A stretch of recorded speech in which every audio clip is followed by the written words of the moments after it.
Boa tarde. Sr. Presidente, meus senhores e meus senhores, vamos dar início a esta sessão da tarde técnica, depois de um percalço inicial que está em vias de ser. O nosso amigo está-se a refazer, já vem ter connosco, para que depois possa falar connosco também. Porque isto das palavras é uma coisa muito importante. Há quem julgue hoje que é tudo imagem, aí ficávamos a perder, francamente. Mas em termos de palavras, que é isso que é fundamental. Vamos avançar para a nossa tarde e dizer aquilo que é importante. Eu passava a palavra, permitam-me uma vez na vida, passar a palavra ao Presidente da Câmara. Então, não lhe vou chamar Presidente da República. Não. Não quer dizer nada. Então, pronto, já não é assim. Então, começamos com o nosso professor José Espírito Santo, que é, graças a Deus, um marginal, e que é um homem que vem das margens para a periferia trazer aquilo que é essencial para os que estão no centro possam perceber alguma coisa daquilo que somos. Anda a fazer isso há muitos anos, chamaram-lhe muita coisa, umas coisas boas, outras coisas más. Nós somos daqueles que agradecemos a sua sabedoria, a sua pesquisa e estamos aqui para ouvir atentamente. Sr. Professor, é tudo seu. Muito obrigado por me terem convidado a vir até aqui. Eu vim a falar, pediram para falar sobre o marranismo e, como tem pouco tempo, não quero tirar a palavra do tempo aos outros colegas. Eu vou resumir muito rapidamente o que é o marranismo.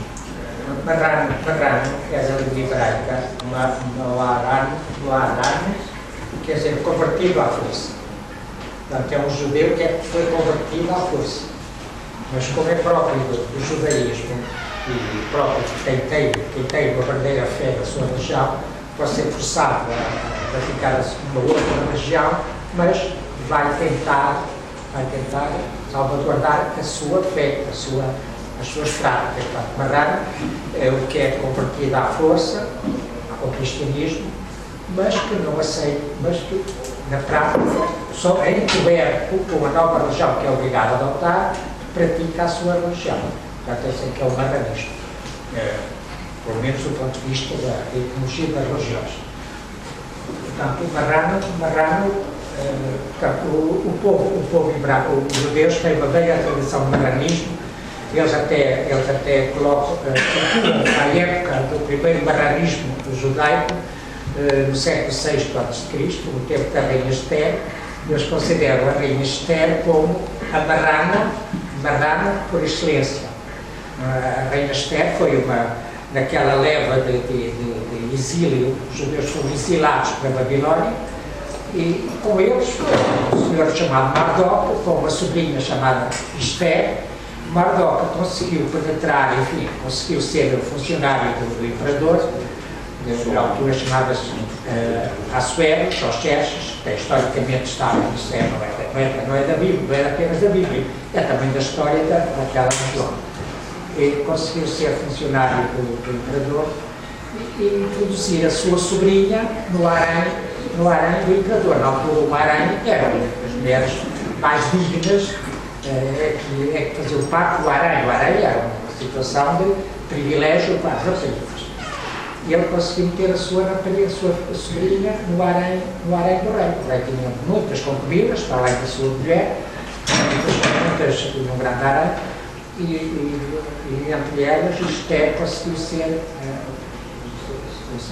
portanto, não só uma membro do harém, como também ser a preferida. Então, ela como tio, que introduziu no palácio, eram os judeus, continuaram a ser os judeus, mas disfarçados, enfim, encobriam a sua religião. Portanto, o encobrimento é que era o chamado marranismo.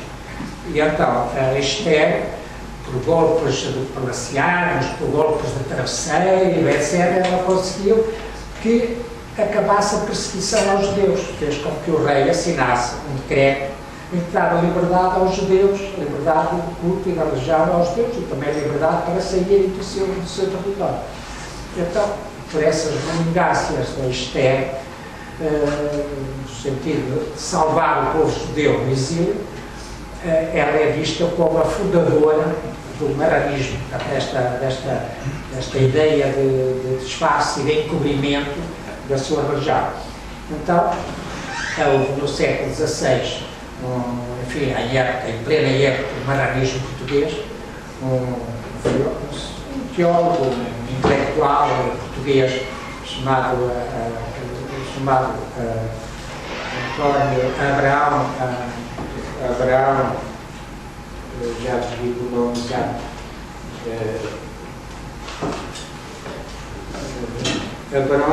Abraão Miguel Cardoso, século de 1630, num congresso. Ele era muito conhecido no meio judaico europeu, era originário da Cabeceiras de Basto, e, enfim, viajou, na altura ele era refugiado político, era fugido, e ele tem uma frase célebre que servia de mote aos marranos, que era: pelos pecados de Israel estamos primitivamente condenados a ser todos marranos. Os pecados de Israel, porque os judeus consideram a perseguição que lhes é feita, autoculpabilizam-se, dizendo que eles não querem praticar corretamente a religião, etc., é que eles são perseguidos. Então, dizer pelos pecados de Israel, estamos todos originariamente a ser marranos, como a rainha Esther. A rainha Esther, sendo, digamos, esta imagem da mulher marrana, da judia marrana, que se disfarça da religião para salvar o seu povo. Portanto, o marrano, portanto, é alguém que se disfarça para em momento propício, no momento da libertação, continuar a sua religião, portanto, salvar o seu povo como a rainha Esther. Portanto, pelos pecados de Israel, estamos todos originariamente a tornar-nos marranos à imagem da rainha Esther. Portanto, esta rainha Esther serviu de mote e de ideia do marrano, do judeu marrano. Portanto, os judeus marranos tinham muita maneira de continuar, era o judeu marrano, portanto, depois chamou-se na Idade Média, que mencionava-se o cristão lobo. O cristão lobo era a pessoa que vinha do judaísmo e que era catalogada, estava nos registros como cristão lobo, portanto, como os judeus. E era próprio do cristão lobo de praticar determinados ritos, determinadas festas, determinados cultos, onde se pudessem disfarçar, quer dizer, adotavam determinados calendários, determinada festa de calendário católico, que o povo considerava católico, mas escondidamente era um calendário judaico. Portanto, disfarçavam o calendário, adotavam imagens católicas, mas com sinaizinhos de marranismo, sinais judaicos na imagem. E então os judeus é que organizavam esses cultos marranos, porque, ou então veneravam, juntavam-se, rezavam à frente daquelas imagens com o tal sinalzinho que os judeus consideravam como o nosso sinal, o sinal aquela santinha é dos nossos, diziam eles. Portanto, no calendário judaico, aqui para abreviar, temos sobretudo o culto do Espírito Santo e o culto da Nossa Senhora dos Prazeres. O culto do Espírito Santo é 50 dias depois da Páscoa. Hoje chama-se Pentecostes, é do latim, é do grego, 50 dias, Pentecostes é de 50 dias. O Pentecostes é uma festa hebraica que já vem desde o século X a.C. e que é 50 dias depois da Páscoa. A Páscoa, como sabe, a data cristã hoje é católica, mas a Páscoa é a primeira lua cheia depois do equinócio da primavera. E então, já é uma festa do século XX a.C., que os judeus no Egito praticaram, que foi no dia da lua cheia da primavera que eles se libertaram, portanto, ficou a ser a sua festa. E como Jesus Cristo morreu na Páscoa judaica, e Jesus Cristo também praticou a Páscoa, porque a Páscoa é uma festa judaica, Jesus Cristo também praticou, lá no Evangelho, é a quinta-feira santa, é a última ceia, como Jesus Cristo e os apóstolos também praticaram a Páscoa judaica, a Páscoa passou a ser cristã. Como Jesus Cristo morreu no dia seguinte, a Páscoa passou a ser cristã. Portanto, a Páscoa já vem desde o século XX a.C. e o Pentecostes é 50 dias depois da Páscoa. 50 dias depois da Páscoa, isso é típico, era uma festa também babilónica, fenícia, etc., que a Bíblia adotou,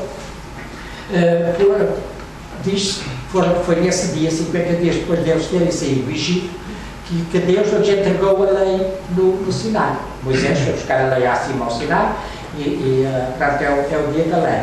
Nos 50 dias depois da Páscoa é o tempo em que eles chegaram ao Sinai para receberem a lei das mãos de Moisés e Deus lhe botou. Portanto, 50 dias depois da Páscoa, os judeus celebram esse facto do dia da entrega da lei. E também chamam de dia dos juramentos, porque o povo jurou no Superior Sinai, jurou que praticaria a lei do Antigo Testamento. São os 5 livros da Bíblia, os primeiros 5 livros da Bíblia, chamam-se os livros da lei. E bem, há os juramentos, são as leis, são as prescrições, todo tipo de prescrições judaicas, vai nesses 5 primeiros livros da Bíblia. Então, são os 50 dias depois da Páscoa. Então, é um dia, e Jesus Cristo, aliás, também se quebrou, está lá escrito em Evangelho, está lá escrito que ele foi a Jerusalém para a Páscoa, pelo Pentecostes, e depois os apóstolos também continuaram depois a tradição de ir a Jerusalém pelo Pentecostes, onde o facto lá da descida do Espírito Santo, etc., nos Atos Apóstolos, isso é porque eles continuaram, eles eram judeus, aqueles discípulos eram todos judeus, tirando São Paulo, eram todos judeus, e eles praticaram a religião judaica até morrer. Portanto, eles continuaram a praticar, até porque um dos grandes argumentos dos judeus sobre os cristãos é que Jesus Cristo foi um judeu, Jesus Cristo era judeu, foi circuncidado e praticou a religião judaica até ao fim, até morrer.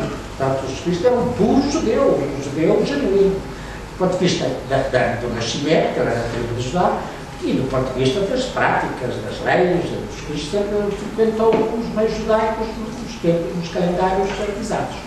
Portanto, o Espírito Santo foi uma adoção, foi daqueles pontos do calendário em que o judeu, o cristão lobo, se afirmavam. Claro, que é muito fácil disfarçar, porque o Espírito Santo e os católicos, os cristãos, pensam que é a terceira pessoa da Trindade.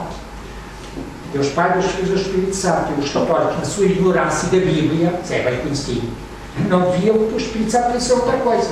Pois o Espírito Santo para os judeus é o nome de Deus na Bíblia.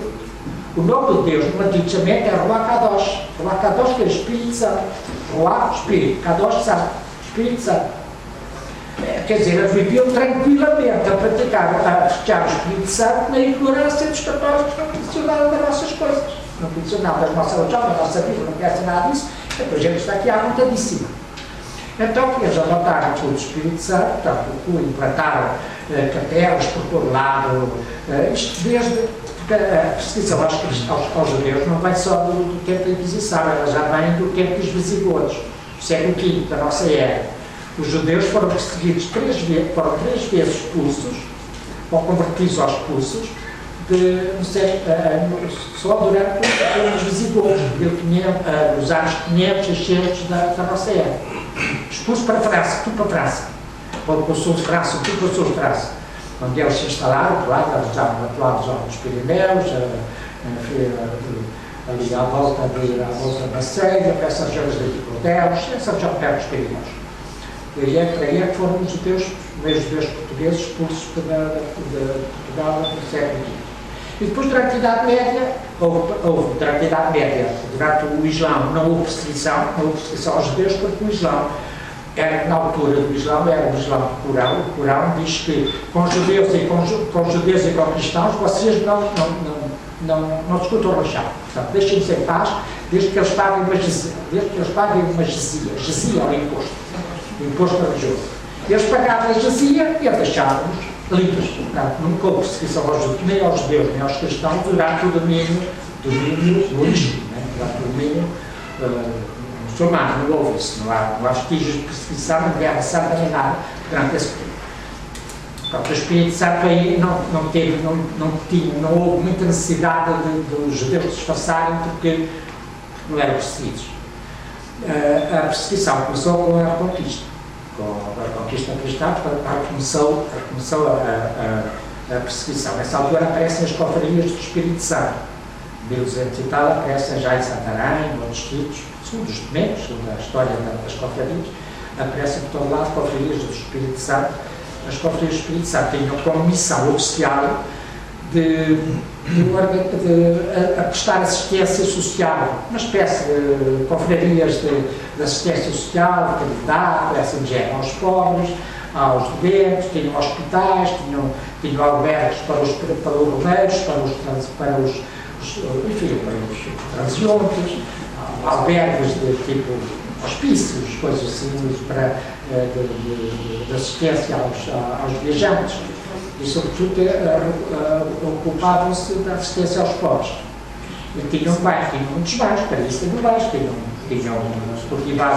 cultivavam quintas, tinham bens, materiais, agrícolas, e sobretudo, tinham estábulos, muitos estábulos, animais, sobretudo bois, para oferecer em bozos ao povo, bolos, quer dizer, jantaradas, para festas de convívio, na altura do Espírito Santo, nos 50 dias depois da Páscoa.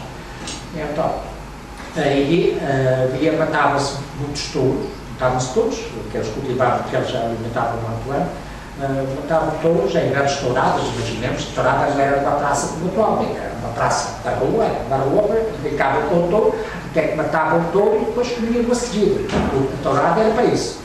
Brinca-se com o touro, casa-se, alguém mata e a gente agora vai comer. Era assim, as touradas antigas eram assim. Na Bíblia aparecem centenas de referências a sacrifícios taurinos em Jerusalém, e o sacrifício taurino, touros não é bois mansos, mas é touros bravos. Então o touro bravo não é fácil de chegar ali e arrancar como se queimar o joelho, não é nada fácil. Ele já ali atrás dele, matá-lo, cansado, e depois alguém com uma espada matar o touro e ele vai matar, está morto, vamos comer.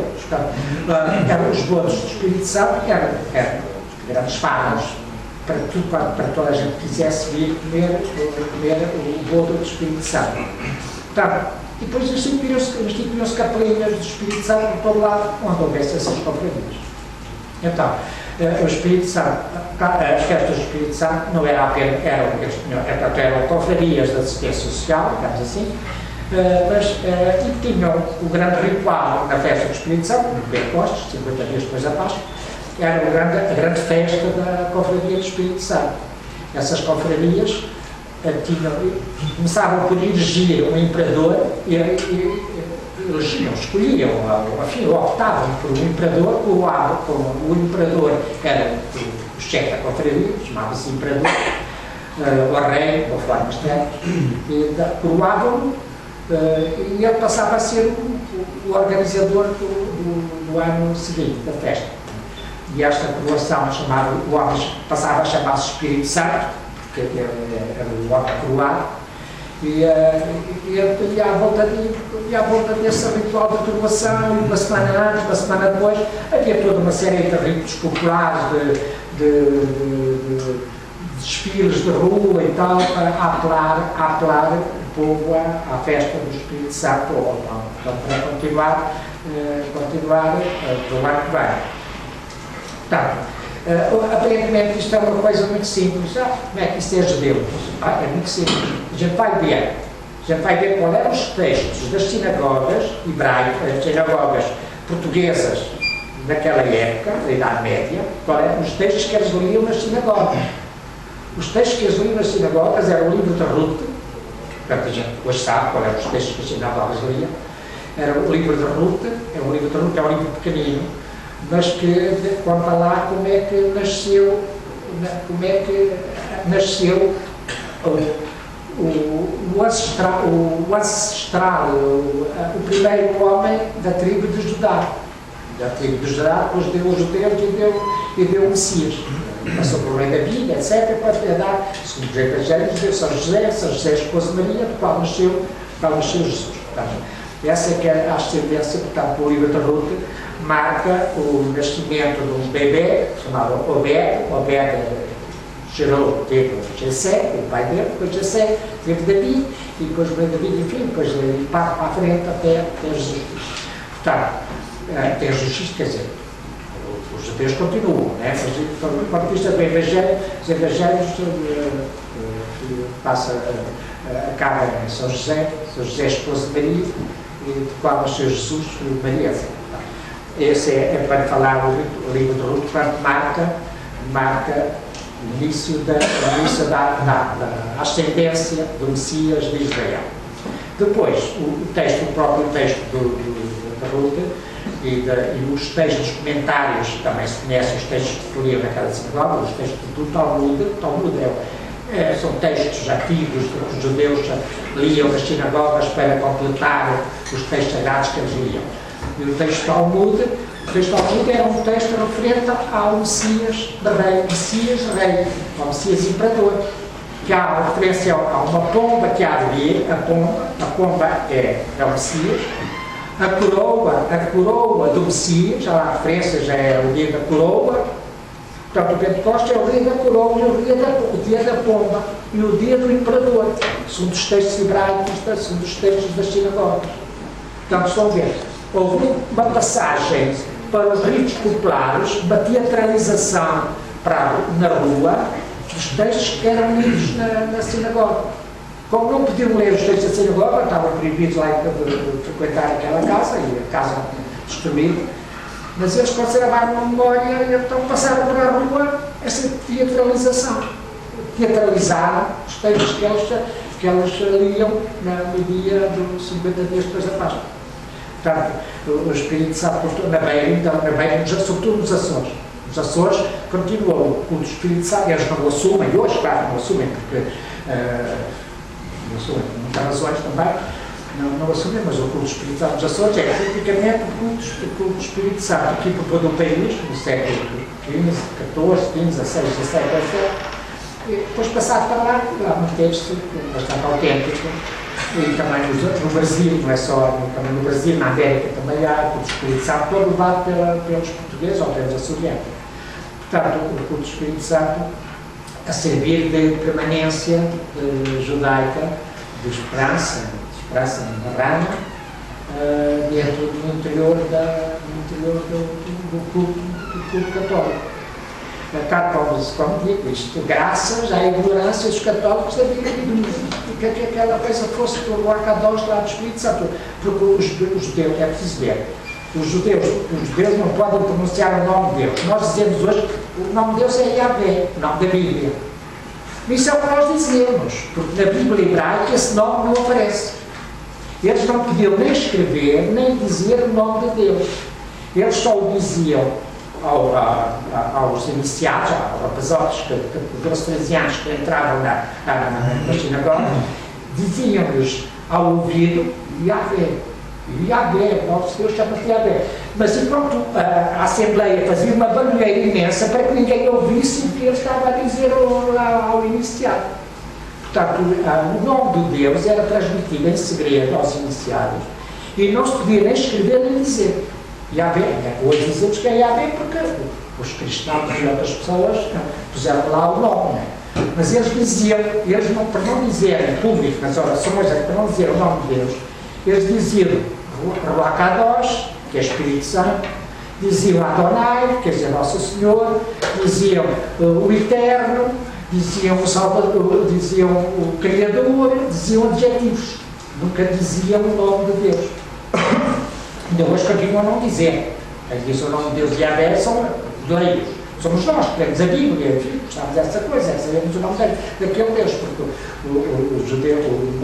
Deus dos judeus é um Deus, porque havia muitos deuses.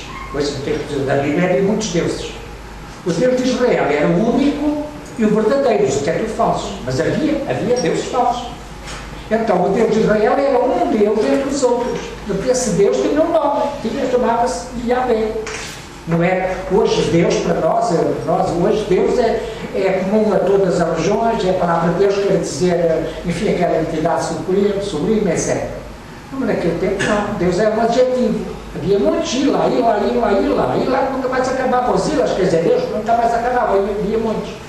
O nosso era Yahvé. Yahvé é que é o único e o verdadeiro. Portanto, por isso é que eles nunca diziam o nome, para que os outros não soubessem, não aprendessem, não o profanassem. Porque era grave profanar, começava a usar com o nome do Deus, é certo, não é? Deu profaná-lo ou invocá-lo em vão, como se diz depois na doutrina posterior. Invocar o nome de Deus em vão, quer dizer o nome de Deus a torto direito era um pecado, era uma blasfémia. Portanto, isso é que eles não ensinaram, não diziam em público nunca o nome de Deus. Então diziam adjetivos, as expressões Espírito Santo, o Eterno, Adonai, quer dizer, Nosso Senhor, diziam o Orim, o Eterno, diziam vários adjetivos para não dizerem o nome de Deus. Na Bíblia hebraica nunca aparece o nome de Deus, aparecem sempre estas expressões. Então o Espírito Santo, o Makadosh, é centenas de vezes que aparece o Espírito Santo.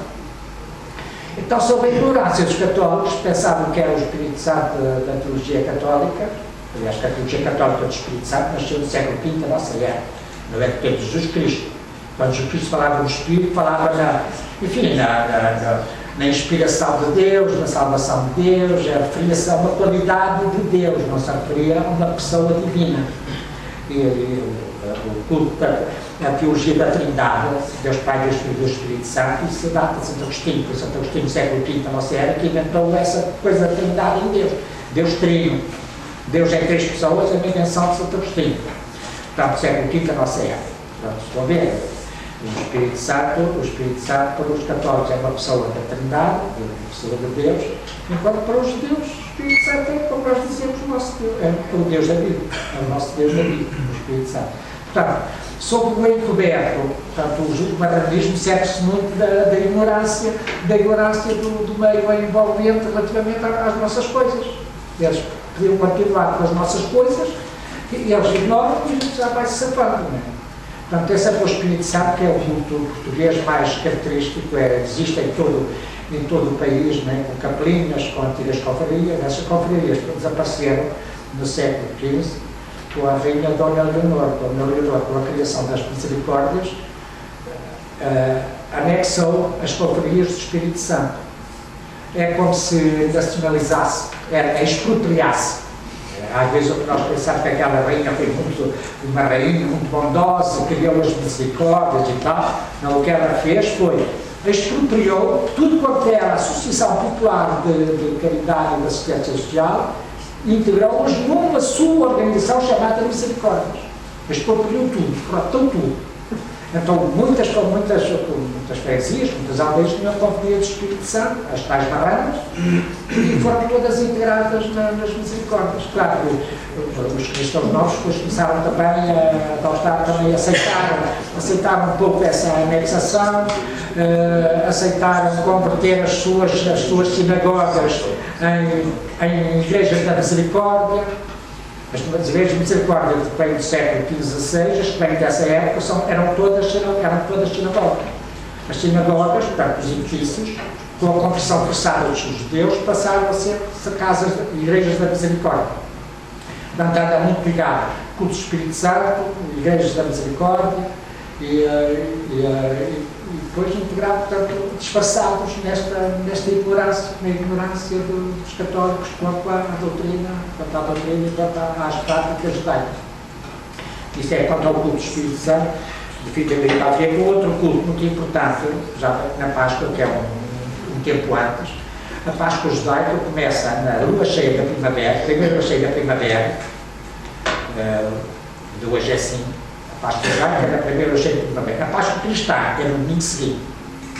Portanto, a Páscoa, todos podem não saber o que é Páscoa, o que é aquilo, que a gente nunca sabe o que é Páscoa. Tem a ver com a lua. A primeira lua cheia, depois da nossa primavera, marca a Páscoa judaica. O domingo seguinte é a Páscoa cristã, a ressurreição de Jesus Cristo.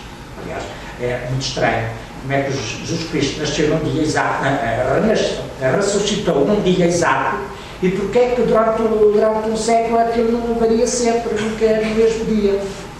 Há sempre uma diferença, às vezes pode ser até um mês.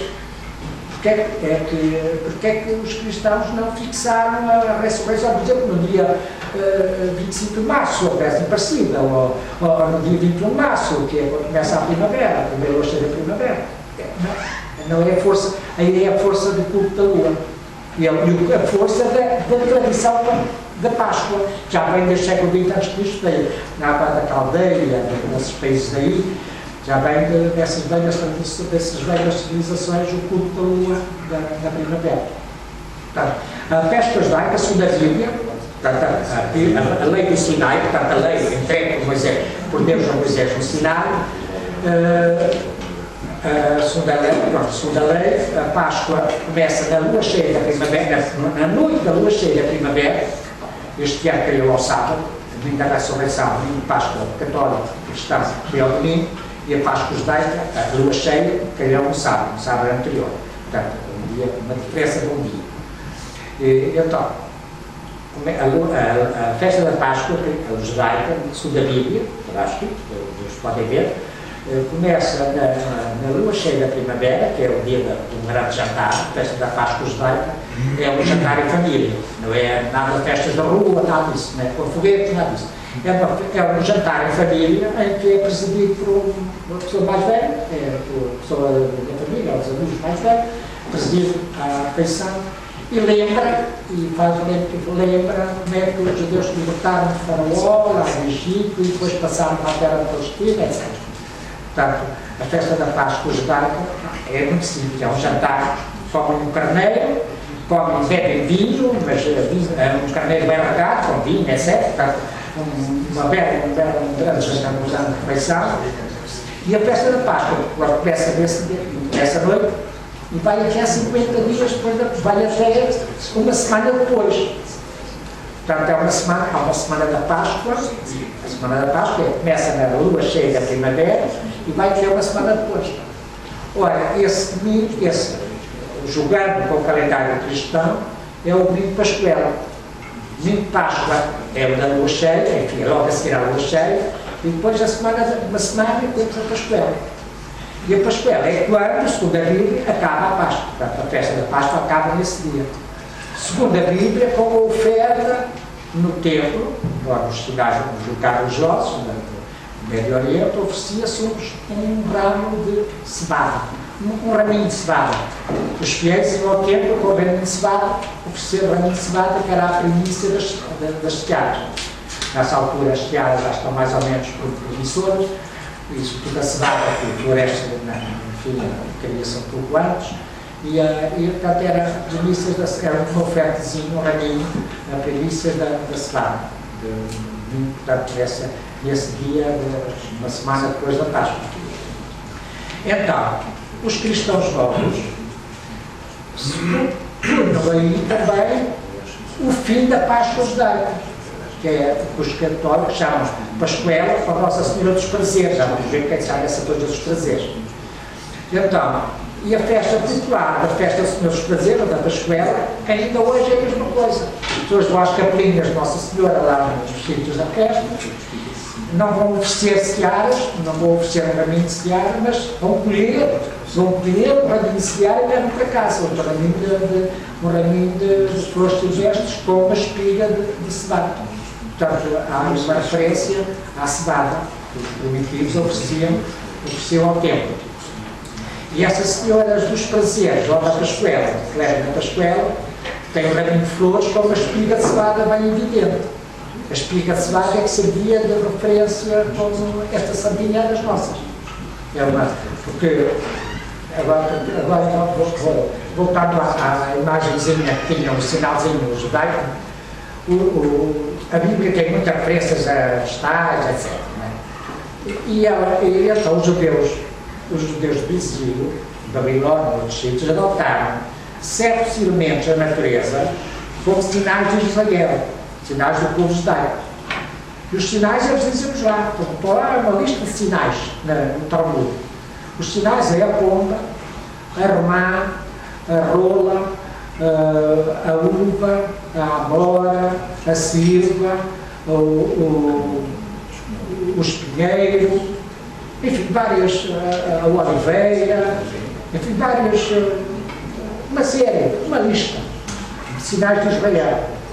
Então, quando os judeus, cristãos novos, marranos, queriam venerar uma imagenzinha e atraído para a imagenzinha, os cristãos novos daquela região inventavam um culto, mandavam fazer uma imagem de Nossa Senhora, que era o culto popular, uma imagem de Nossa Senhora com um tal sinalzinho na mão. Podia ser uma amora, podia ser uma romã, geralmente aparecem muitas romãs, uma pombinha. E esta imagem, hoje tem um ninho no lado esquerdo, e depois tem um sinalzinho na mão. Uma pomba, uma romã, um caixão de uvas, uma flor, que poderá ser uma flor, um símbolo de Israel qualquer. Essas imagens que os cristãos novos, que eram ricos, mandavam fazer para tal capela, ou mandavam construir uma capela em nome daquela imagem, geralmente Nossa Senhora dos Prazeres, ou outros nomes, ou outros tipos, já há muitos tipos, para Nossa Senhora das Marramas, há muitos, não é? Esses sítios eram sítios da reunião dos cristãos novos. Não era muito para a prática religiosa, porque eles não podiam praticar, culpavam-se logo. Se eles pusessem a rezar em hebraico, culpavam-nos logo, não é? Não, mas era uma maneira de autocontrolarem-se, de se associarem, de se encontrarem uma vez por ano e darem notícias sobre perseguições, etc. Bom, aquilo era um meio de encontro, aquelas capelinhas serviam como meio de encontro dos cristãos novos, sob o coberto de Nossa Senhora dos católicos. Os católicos andavam ali, já está tudo convertido, vem aqui interpretar a Nossa Senhora Mãe de Jesus, e depois para eles, aquela imagenzinha tem a coisinha que nos diz respeito a nós, que é o nosso símbolo de Israel. Tem uma pombinha, tem uma romã, tem um cacho de uvas, tem a Senhora da Silva, a Senhora dos Pinheiros, a Senhora da Sargaça, e vários nomes que são nomes que os judeus têm lá no Talmud, data ao século V a.C., são belíssimos textos. E o Talmud é um livro, são textos que explicam textos ordinários de interpretação da Bíblia, etc. Então, e esses sinais vêm descritos, hoje podemos ver como sinais que o povo judeu se identificava no meio em que uma espécie de senha contra senha, uma espécie como hoje temos códigos, que é assim pacífico. Esse sinalzinho na imagem, na beira encontramos muitas imagens que têm esse sinalzinho na mão, eram os tais senhoras marranas, para regrupar os cristãos novos à sua volta naquele dia da Pascuela, a Senhora dos Prazeres. Então, prazer, vamos então ao nome Prazeres. Há muitos prazeres. A beira está cheia de Senhores dos Prazeres. Há em Lisboa, aos Cemitérios dos Prazeres, que era uma capela lá no meio de uma mata, depois deu o cemitério. Aliás, criado, segundo a história dos Prazeres, a história dessa capelinha, criado por um cristão novo. Os cristãos novos são por todo lado, que era gente rica, estão financiados, capelas, cultos, etc.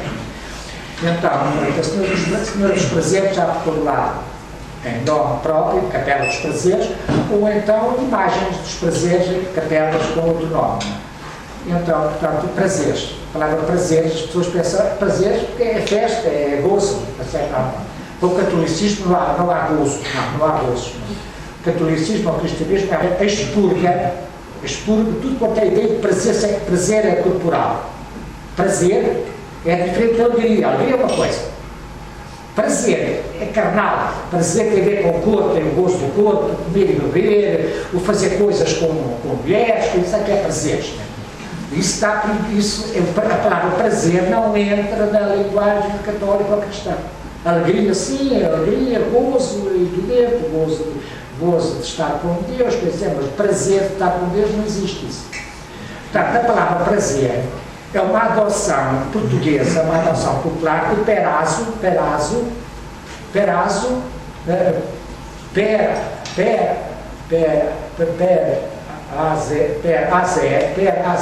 quer dizer oferta da cevada.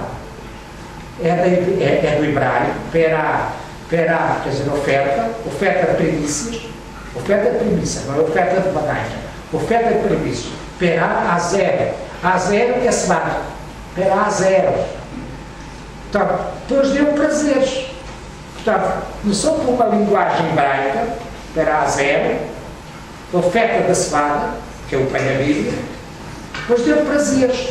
Na linguagem vulgar da terra, deu prazeres, Senhora dos Prazeres, quando é que era a Senhora de perá zero. a senhora das premissas da semana.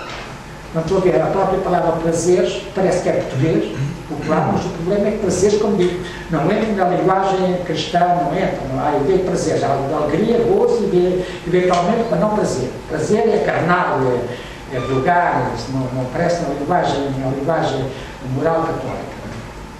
Para a zero é cevada, para é oferta de premissas, para a zero é o Senhor dos Prazeres. Portanto, a Senhora dos Prazeres ainda hoje continua, todo o Alentejo, há muitas capelas, há grandes, todas celebradas geralmente na Pascuela ou então outros dias, porque os calendários depois foram se diversificando e então passaram a outras épocas. Portanto, já disse aqui, estas foram os principais meios de marranismo, portanto, da religião judaica se disfarçar sobre o coberto do catolicismo popular e ao ponto de Abraão Miguel Cardoso dizer pelos pecados de Israel, na consequência dos pecados de Israel, estamos todos destinados originariamente a tornarmos-nos marranos como a Rainha Esther. A Rainha Esther, aliás, a Senhora dos Prazeres, a outra escola, na beira, os marranos da beira diziam que era o dia da Santa Rainha Esther. A Rainha Esther era a referência ainda de Nossa Senhora dos Marranos, da beira.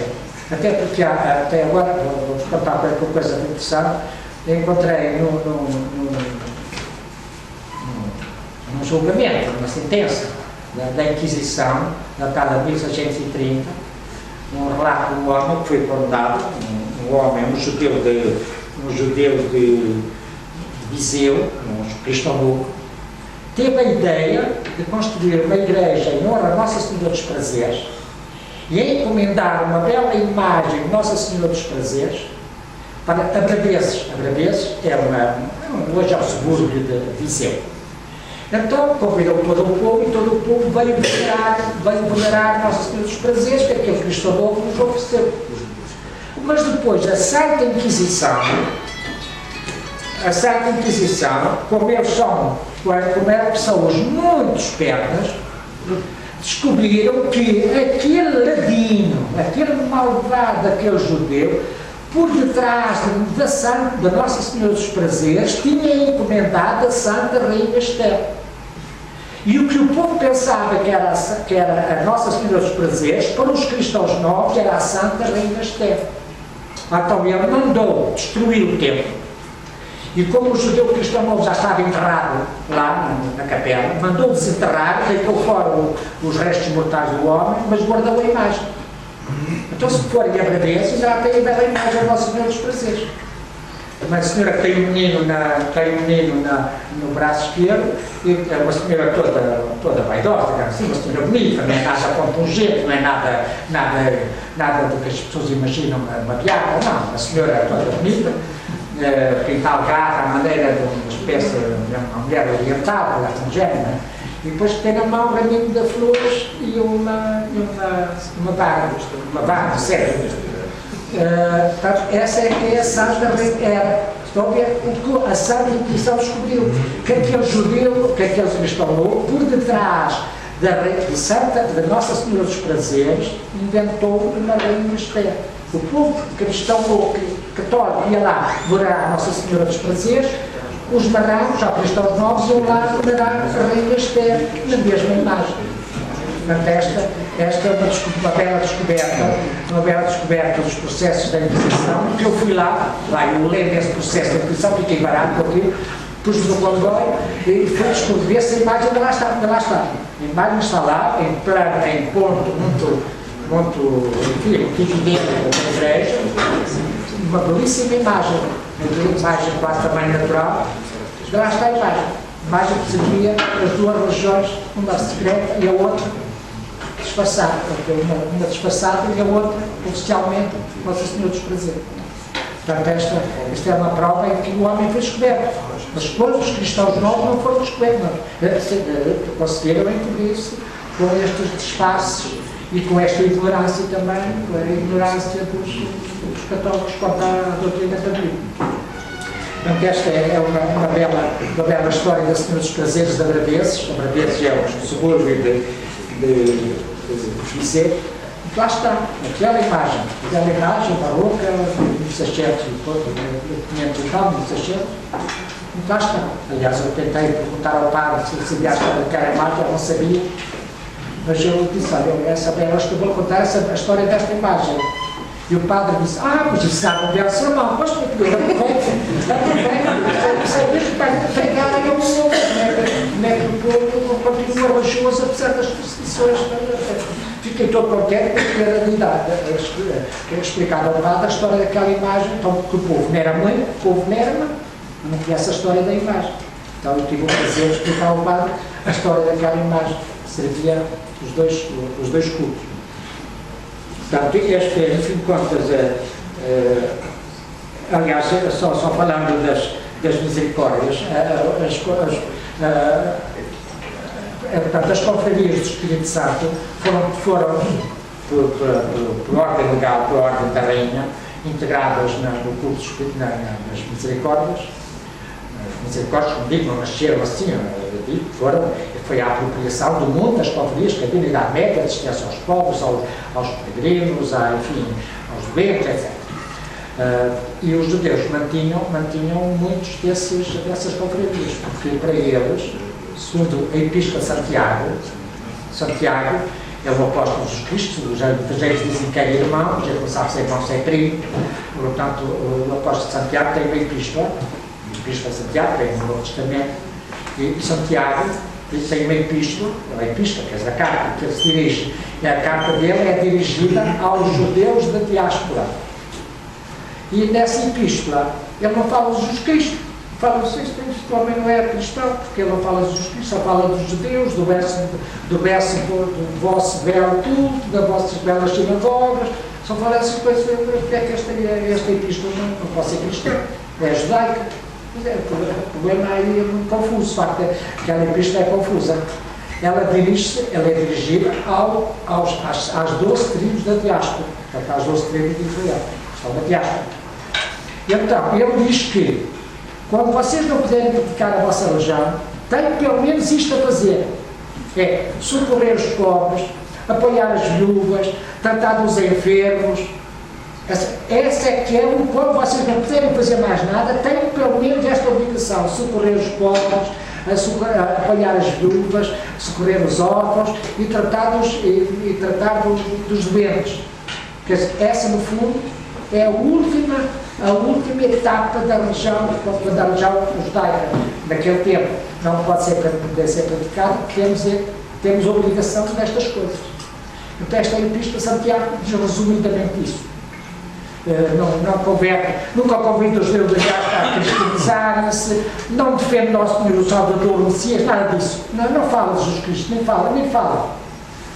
A gente não percebe que ele era irmão ou primo, e depois não convida o povo da diáspora, os judeus da diáspora, a converterem-se ao cristianismo. Olha, é estranho, mas o que é certo é que no texto não vai nada disso. Vem esses apelos. Então, as conferências é que aparece muito em Santiago, o culto de Santiago. O culto de Santiago na Península Ibérica é muito forte, aliás, é exclusivo praticamente da Península Ibérica. E mesmo o santuário de Santiago de Compostela, Santiago não tem, porque diz que Santiago, diz a historiografia popular, Santiago, que ele veio à Península Ibérica. Ora, isso é falso, é arqui-falso. Santiago nunca saiu da Palestina, ele morreu muito cedo na Palestina, portanto, como foi morto por perseguição, muito cedo. Nunca saiu dali, nunca saiu lá da terra dele. Ele era irmão de Jesus Cristo, ou primo, segundo a interpretação segundo a versão dos textos, pode ser irmão com primo. E o Santiago, mas depois a história de Santiago diz que ele veio à Península Ibérica e chegou lá acima a Santiago de Compostela. Ora, os historiadores de Santiago de Compostela, os historiadores atuais, dos quais eu também não sei muito por isso, demonstram que esse santuário de Compostela foi primitivamente um sepulcro de um herói, de um mártir cristão ibérico, que se chamava Prisciliano. Prisciliano foi uma espécie de bispo, foi um bispo durante várias dezenas de anos, na Península Ibérica, contrário, quer dizer, em oposição a Roma, portanto, os desejos dos portugueses, mas os portugueses não aceitaram a autoridade de Roma, tinham uma organização própria, e esse Prisciliano foi bispo dessa igreja cismática, lusitana, dessa cisão cristã da Península Ibérica. E, segundo os historiadores, o homem esse homem foi morto fora dali, foi morto em Trevas, tal como é a Alemanha, foi morto e depois foram transportados, os corpos mortais foram transportados para Santiago de Compostela, que era a terra dele, enfim, onde é o Trevo. E depois daí, depois a afluência dos romeiros ao túmulo de Prisciliano, que era uma espécie do herói cristão da Península, essa afluência depois derivou em Santiago, no sul de Santiago, por influência de uma série de comunidades judaicas que havia no Minho e na Galícia. Por influência de Santiago, dos adeptos de Santiago, os adeptos judeus de Santiago, por influência dessas comunidades judaicas, que tornou-se o santuário de Santiago. Santiago Apóstolo. Mas há outra coisa, se é historicamente falso, que eu tenho lá passar, e que foi simplesmente uma influência das comunidades judaicas que acabaram por fixar ali uma referência do Santiago, o apóstolo da diáspora, quando chama-se assim, Santiago é o apóstolo da diáspora, nunca pregou nada, a profissão dos judeus, nada, o que conciliou é praticar a sua religião. Assistência social, assistência aos pobres, às viúvas, a socorrer os doentes, os peregrinos, etc. Isso é o que ele aconselha na sua carta, Epístola de Santiago. Portanto, eu não queria prolongar muito. O Espírito Santo, portanto, o Santiago aparece, portanto, muito nos cultos populares, não tem muito culto, mas teve uma referência à Idade Média, tem muita referência. O Santiago era um culto tipo marranga, portanto, disfarçado, culto cristão, os judeus disfarçados, que depois a Ordem de Santiago, tem pouco a ver com isso, mas que aparece muito nos sítios onde houve cristãos marranos, cristãos novos, na Beira, no Alentejo, etc. Por aqui, o Santiago, as referências a Santiago são muito fortes. Portanto, este é que é, enfim de contas, as ideias principais do marranismo. E peço desculpa se já avancei na minha exposição e dou a palavra ao seguinte. Muito obrigado por me ter escutado.